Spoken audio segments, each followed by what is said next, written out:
are Republican Senators Mike Rounds of South Dakota and Independent Senator Angus King of Maine. Both men were involved in bipartisan negotiations to reopen the government and voted yes. Gentlemen, good to see you both. Thank you. Good to see you. Angus, what can you get done in the next 2 weeks? Well, first, I want to say the one single factor, Chris, that probably pushed us over yesterday was that you wore your lobster tie, and that gave us the mojo to Thank you for the happen. tie. I wore it in the spirit of bipartisanship. Appreciate you noticing. And it worked. Well, where do we go from here? I think it was important to have this group of 25 senators that basically were pushing on the leaders in both directions to try to find a solution. Now, as you say, we've got 3 weeks to put up or shut up, and it's going to be hard. I've already had 2 meetings in the yesterday afternoon on border security, got another one scheduled this afternoon. We're serious about trying to make this happen. It's not going to be easy because we've got people on both sides in both caucuses that are very suspicious of whatever comes out. And as your people have been pointing out all morning, then we've got to deal with the House and the President. Frankly, I think our best bet is to get a really good bipartisan bill, 60, 70 votes out of the Senate. And then the President and the House have to sit up and pay attention and say, hey, there's a solution here, let's take it. Pretty big disconnect, though, between the Senate and the House, Senator Rounds, especially when it comes to the Dreamers. There could be, but we think if we do a good job of combining that with border security, toss in perhaps H-2Bs, we might very well come up with a solution that the President would endorse. And if the President endorses it, makes it a lot more difficult for the House to ignore it. Look, we all recognize, Republicans and Democrats, that the issue of the Dreamers is not going to go away, and that we really do have to address it, just not only because it's the right thing to do, but because politically it's the right thing to do as well. Are you looking at one big omnibus bill here, or do you think you'll break this into parts, Angus? Well, I think it's important to be clear on the budget part. I think what we're looking at is agreement on breaking the caps, setting what they call the top line number, how much will be appropriated. At that point, nobody should be surprised. There will have to be another continuing resolution of probably 3 weeks for the appropriation committees to actually write the details on the budget. A lot of that work has been done, but that's what we're talking about is an overall number and then the allocations between defense and the FAA and the Department of Agriculture. A lot of that work has been done, and I think it can be done in general by February 8th, and then the final sort of paperwork will be done in the next 2 or 3 weeks. If we can do that, and we're talking about 2-year numbers here, that will be a big breakthrough in terms of getting our work done and finally starting to at least think about doing budgets as they ought to do. Both Mike and I are very upset. One of the reasons I voted no on this bill the other night was I'm just sick and tired of continuing resolutions and not making decisions when we're supposed to. Well, you were a governor. You don't get to shut down on the state level the way you do on the federal level. There's all kind of, well, usually it's just not allowed in most states. So in terms of, if I hear you on all the budgetary stuff, so let's say that's one negotiation. It sounds like this immigration will be a separate negotiation. The president will loom large here, and I just want to remind people where he has been and left on this issue. We're working on a plan for DACA. People want to see that happen. You have 800,000 young people brought here, no fault of their own. This should be a bipartisan bill. This should be a bill of love. Truly, it should be a bill of love, and we can do that. I will immediately terminate President Obama's illegal executive order on immigration.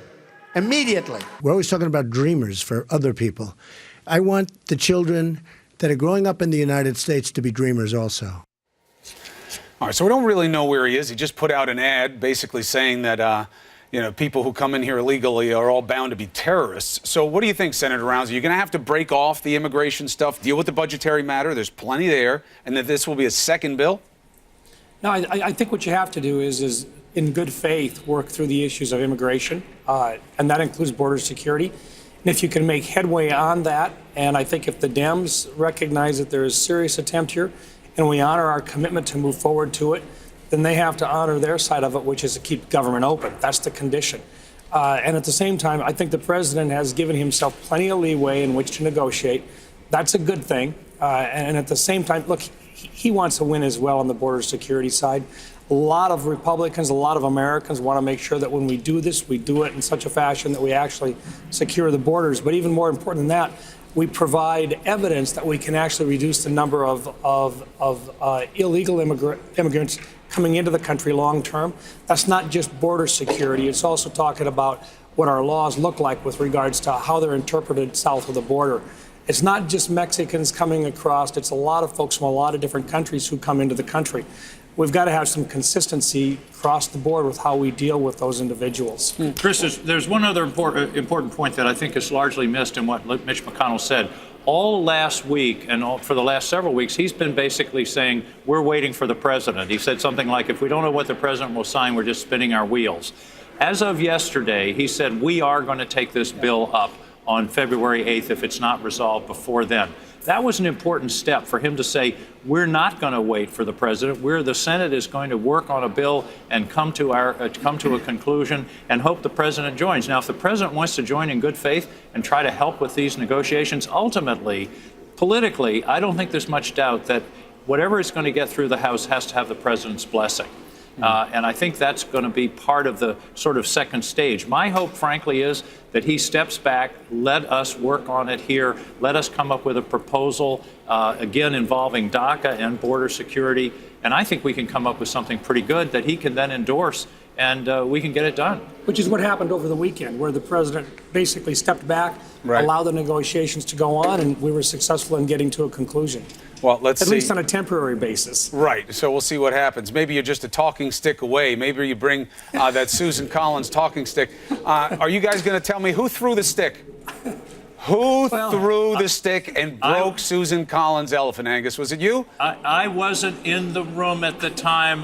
Here we go. Nothing to say. Here we go. Let me guess. Senator Rounds, were you not there either? Were you looking the other way? Was there crosstalk and you missed it?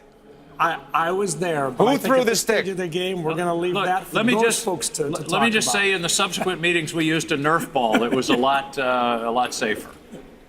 Nerf ball. It did, All right. Well, if you... it did break the ice, though. I got to admit that. It broke a few other things as well, but it did break the ice in that group as well. Well, look, there's nothing like a good stick it to the head to make people start to focus a little bit more clearly. Before I let you go, Senators, give me your take on this report out of Axios that the president was pressuring Sessions to pressure Wray to get rid of McCabe, one of the senior agents there at the FBI, who is on his way out. But, Angus, what do you make of that report? What does it mean to you, if true?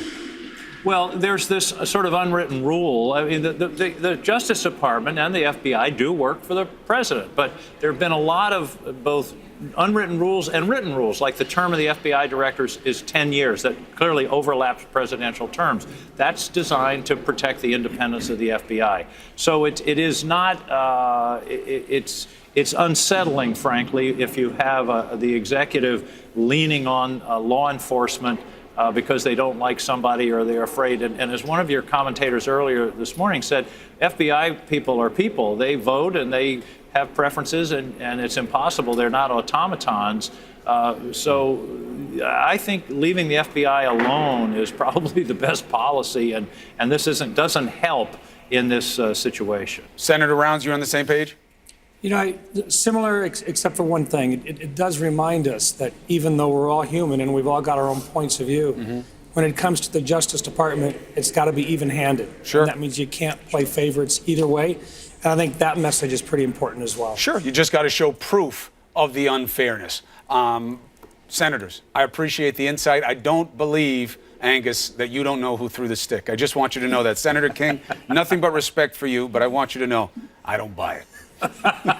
Be well, gentlemen. Deniability, man. And please check back with us when you're starting to make progress and you see what the pitfalls are. Let's have some transparency for the American people. Thank you. Thank you. All right. Now, what